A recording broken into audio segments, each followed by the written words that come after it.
Hey everybody, welcome back to the Mission Focused Mindset. Today we're back in the same location we were last week, but did a little bit for the lighting, so we don't have to let lighting come in behind us. We're learning step by step. A little less noise. Right, a little less cicada noise, so little progress.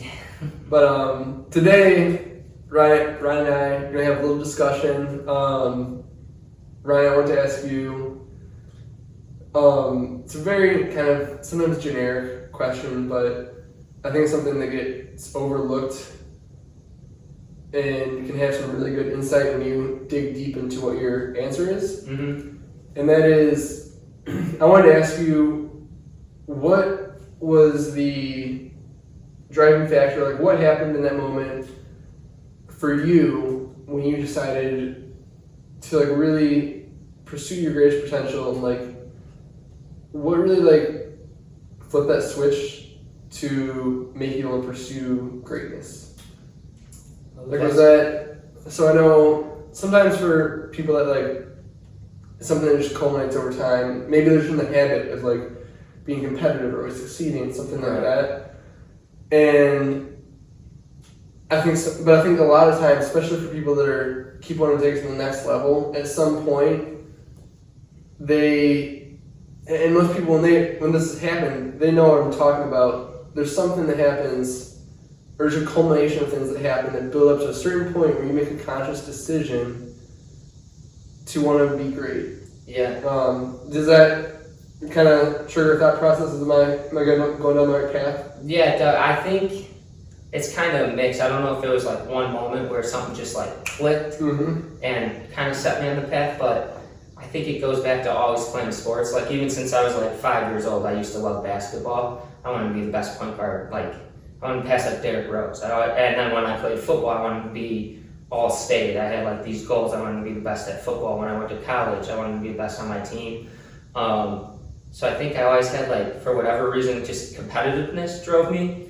And then as I got like older and further along, like I was trying to be great at sports, but with sports, you could be great, but you're still very dependent on other people, and they have to be great and want to drive you and your success, and you kind of feed off each other. But I've never been on like the best teams, or maybe I wasn't the best at that sport, or injuries. In college, I broke my ankle twice, and that really set me back and put me back at the bottom of the depth chart, and then just trying to gain my way back and recover and earn a spot back. That's kind of where it clicked for me the most. And then when things weren't really going my way, the second time I tore my ankle, I was in college, and I knew coming back and building my ankle, I fell in love with fitness and like learning how can I build myself back up? How can I be faster, better at my sport? And I almost fell in love with training more than I did the sport. And I knew that my degree wasn't really lining up with like what I wanted to do, so that kind of drove me. I didn't want to have to rely on college to go get a job. I knew that what I wanted and like the drive that I had at that time was going to take me a lot farther than being dependent on like this piece of paper that told me I'm qualified for something and was just going to put me like down on the bottom of the totem pole. I wanted to have like my career, my field in my hands, and the harder I worked, I knew it would take me further than relying on somebody to give me a raise or something like that.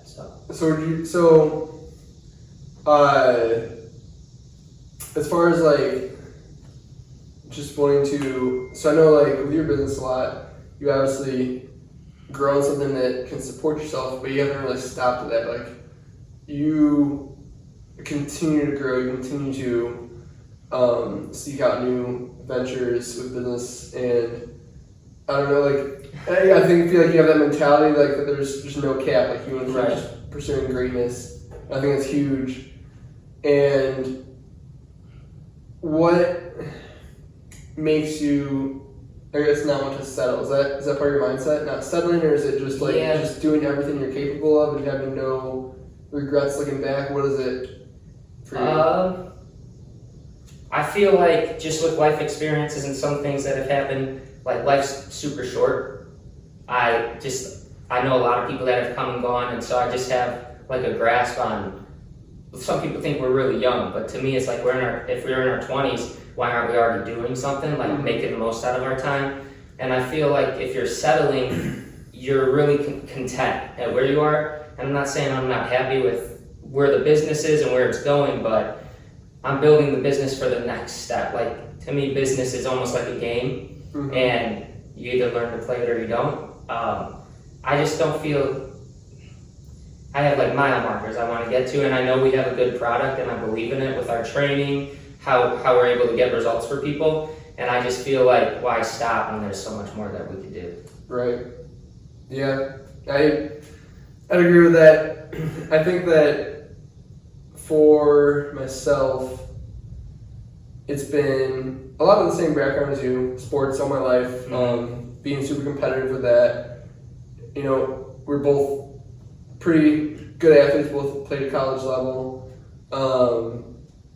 and you have to be a winner at some point to get to that. Right, So you know what that winning feels like, but in the same boat as you, I was fortunate to not struggle with injuries throughout college too much. Right. But you know, like when I'm a kid, for example, the dream is like, you know, if you ask probably 10 kids that are on their Little League baseball team or something, or their travel soccer team in like elementary school age, I bet 8 out of 10 of them, if you ask what they want to do when they grow up, are going to say, I want to be a professional soccer player, I want to be a professional football player, professional basketball player, baseball player, whatever it is. Because they just love that. And I think just throughout your youth, and especially as you get to high school and you get into college, kind of, you know, I highly encourage people to like give it all they got, because some people do make it. Right. But realistically, it's a very small percentage. That doesn't mean you should try any less hard, because giving it your all, there's still so many lessons that come out of that. Oh yeah. But there is that reality check for a lot of people that, hey, I'm probably not going to go be a professional baseball player. Right. And I think it's that point where you realize in life that even though maybe that's not your thing, there's still like so much greatness to pursue. Right. And just because you didn't win at that, there's a win, I should say, like, you know, you didn't get to the exact top. Like, I'm being competitive nature, like, sometimes you just gotta have the attitude of like taking out prisoners. I want to be at the top. I want to be the best, and that's the attitude you have to succeed. Yeah. Because if you don't believe it to any extent in yourself, then you know it's not gonna get you too far. I feel like. Right. Sometimes you have to recognize. You gotta be humble enough to know where you need to grow. You also gotta have that belief in yourself. But in general, that competitiveness to, all right, you go pro in the sport, but I just want to be competitive in life. Yeah. And I don't want to settle to be mediocre in life. Because, you know, I feel like, especially in America where there's so many opportunities, it's pretty easy to be mediocre and get by. Oh, yeah. Even if you were above average or excellent as a student or as an athlete or whatever when you were younger. Yeah. You know, that sets a huge foundation for you to be able to be successful in the future.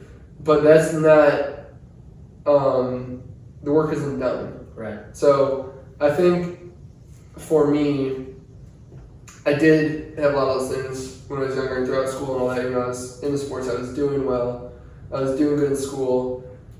And I think part of it for me is when you get out in the workforce and you see that, like, the work's not done. Right. Like, I've done a lot of great things, but I'm not where I want to be yet. Mm-hmm.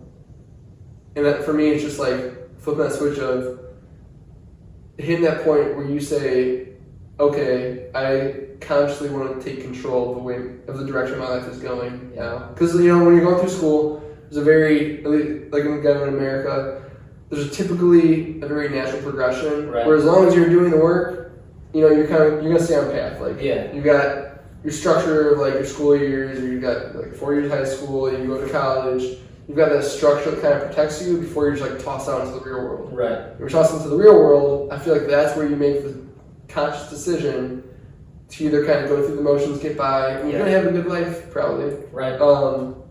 Good. I mean, depending on what you're looking for, Yeah. depends on what you want to get out of it. But I feel like for some people, they can't drop that competitive nature, and they need to make that conscious decision to continue pursuing greatness. Yeah. And I think that's what gives birth to a lot of creativity and being able to recognize your passions and then how to use your history, your background, Yeah.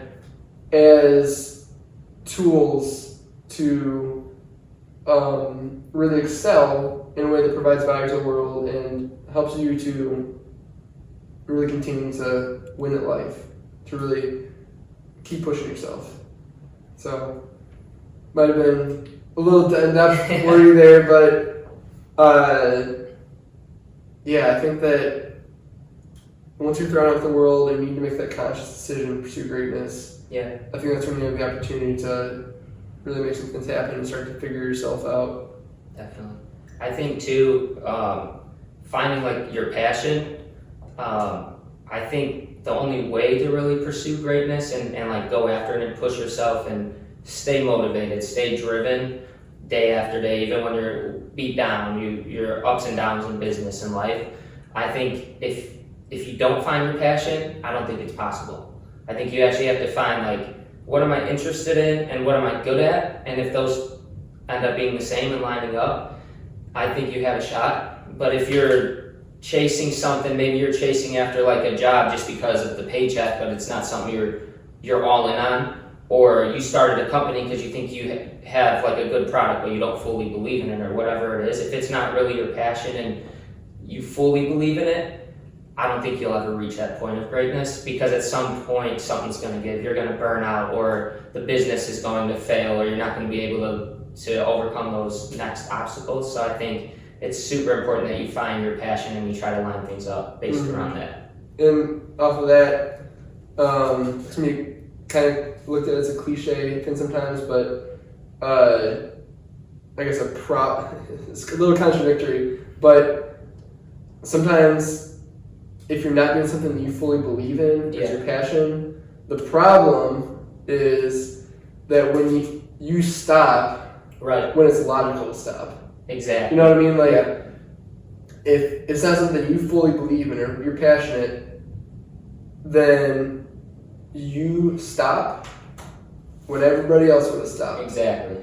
And the people that are going to be great are the people that found a way to pivot or adapt or push through when others didn't. Right, and I think we saw that a lot just from when COVID hit. There's tons of businesses out, and that's because they weren't all in enough to figure out, okay, the way we're used to going about life and business isn't going to work, and they weren't willing to figure out a new path or a new route, whether that means training online or selling online instead of being like a mom and pop shop or whatever it was. But the places that are still in business, most of the places that are still in business, they actually are doing better during COVID and after than even before, because they were able to figure out what was broken and fix it and open up a whole new revenue stream for their business. And that's just because they had the passion. They were going to fully commit to it and not let it fail. Even if they took some dips and some dives during the COVID, they were going to do what it takes to stay afloat and bounce back. And those are the places that are still around, and I think they're doing a lot better now than even before. Right, and that is to say that when we say like don't quit when it's logical to quit per se, that doesn't necessarily mean that you don't change anything. Right. That means that you keep pushing and pivot and learn from mistakes. For example, in the case of COVID, like there was adversity presented, and people that maybe were really believers in what they were doing, they thought that they had something good to give the world, good product to give the world, and they weren't going to let this piece of adversity kill their dreams. You know, it's not to say they kept hammering the same thing, because it wouldn't have worked. I mean, places go under. You see the people that didn't care too much, they didn't do anything, they let things collapse.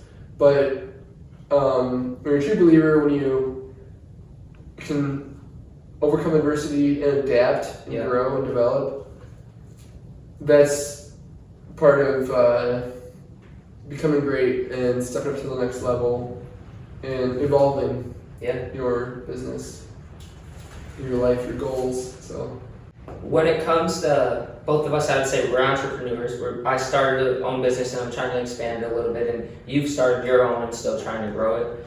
But what do you think holds people back from actually taking that first step, whether it means creating your LLC or just maybe you don't even have an LLC yet and you just want to get your foot in the door and start working, or you have an idea but you're afraid to put it on paper or put like time or financial backing to it. What do you think holds people back from actually going for it and starting?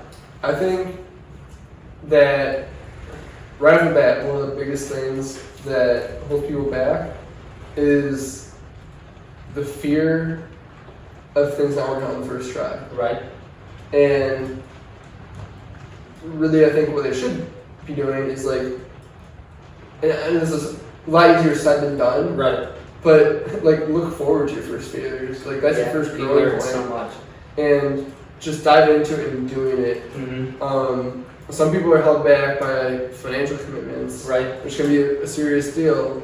But there are many, many creative ways in many industries to do things that have lower overhead, startup, and even if you gotta get creative sometimes. If you really believe in something, you might have a big picture vision that you can't execute without capital to begin with. Right. But you have to have that build back from it. Yep. And maybe find a creative way that can raise funds for your overall goal. Yeah. Maybe it might be in the same field, something like that. That just helps you get to that point eventually. I think you're going to find a lot, even though it might not be exactly what you want to do off the bat. Yeah. It's kind of ties into the mission-focused mindset. Yeah. This is part of the process, and if you have your mindset still focused on the overarching mission, then it can help overcome some of those fears of starting up, whether that's enough capital, whether that's failure of mistakes, whether it's being criticized by people, Yeah. saying, well, that doesn't make sense to pursue that, Right. but if you really believe in it, you can probably bring some value to the table that they didn't see in your initial vision. I agree, and I also think too, I think people kind of, they have like this, usually when you have an idea, you think almost right away, like long term, what do you want it to be, or what, if it blew up and went the way you want 100%, what's like the end goal kind of, and I think people get lost and really like afraid and then turned off or turned down by the details. Like if this is my idea and I'm gonna do this, I'm gonna sell this, I'm gonna need a factory to make it, I'm gonna need all these employees, I'm gonna have to figure out how to buy and manufacture, how to sell, payroll, taxes, all that. Yeah, it's overwhelming, it's a lot. But instead of thinking like that, if you say, all right, I make t-shirts, I'm good at designing logos, I have like cool phrases, why don't you just buy like Amazon, get a Cricut, $400, why not start with 50 shirts you print in your garage, sell them on eBay. Slowly, okay, you made $1,000, go find a little 900 square foot unit, maybe it's $1,000 a month running out, and now maybe you need one employee. And grow slowly, and then I'd say instead of like trying to attack all those problems and figure your business out all at once, if you can just get started, those problems are gonna present themselves, but it's not all at once. Like when it comes time to do your taxes, maybe now you get a tax lady or accountant. When it comes time, maybe you can't physically, you have too many shirts, if shirts is what you're doing, and you just can't go to the local Target or wherever you buy your shirts and get them, or Amazon. You need somebody to actually manufacture them. You're not going to start there, so why worry about that now? Worry about it when you're a month away from that, or when it happens. Now find somebody because you have that money made. But if you never started and you never printed your first 50 shirts, you'll never even reach that point. So I feel like people worry about all the roadblocks they could hit instead of just climbing over the little step that's in front of them. Yeah, they're trying to solve problems that only become an issue after they become big. And it's not to say that you shouldn't. It's not to say that you shouldn't prepare in advance for those things. Right. But it's to say that you shouldn't let those things prevent you from starting. Right.